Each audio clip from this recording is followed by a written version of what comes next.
지난 2006년 이후 10년 만에 광주 시내버스 노선이 전면 개편됐습니다. 지난 1934년부터 지금까지 단 한 건의 구제역도 발생하지 않은 청정지역, 전남해소 48만 6천여 마리에 대한 백신 일제 접종이 끝났습니다. 시각장애 특수학교인 광주 세광학교가 서울대 합격생을 배출한 가운데 감동의 졸업식이 열렸습니다. 여러분 안녕하십니까? DBS 광주 전남권 뉴스입니다. 지난 2006년 이후 10년 만에 광주 시내버스 노선이 전면 개편됐습니다.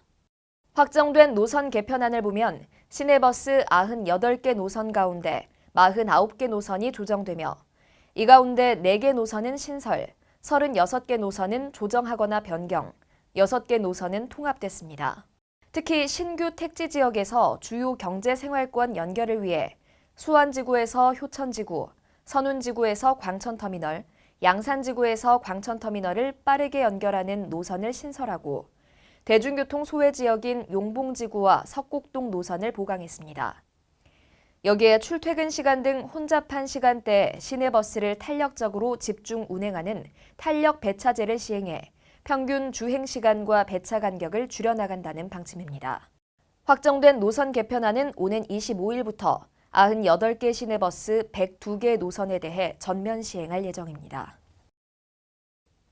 지난 1934년부터 지금까지 단 한 건의 구제역도 발생하지 않은 청정지역, 전남해소 48만 6천여 마리에 대한 백신 일제 접종이 끝났습니다.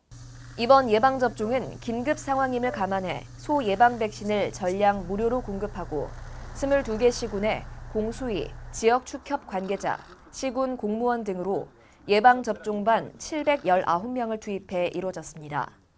소 50마리 미만 소규모 농가에는 예방접종반이 직접 백신을 접종하도록 했고 소 50마리 이상 전업 농가는 전담 공무원 4,000명이 입회 예방접종토록 했습니다. 시각장애 특수학교인 광주 세광학교가 서울대 합격생을 배출한 가운데 감동의 졸업식이 열렸습니다. 학생들과 가족, 학교 관계자 등 300여 명이 참석한 세광학교 졸업식에는 서울대와 단국대 등 대학 진학의 꿈을 이룬 학생과 취업을 선택한 학생 등 27명이 졸업장을 받았습니다. 김강남 세광학교 이사장은 축사에서 시행착오를 겪더라도 자신의 꿈을 향해 걸어가 목표를 성취하는 광주 세광학교 학생들이 되길 바란다고 말했습니다. 한편 시각장애인 김수연 학생은 최근 서울대 자유전공학부에 합격해 광주광역시장상과 광주장애인 정책연대로부터 113만 원의 장학금을 수여받았습니다. 시청해주신 여러분 고맙습니다.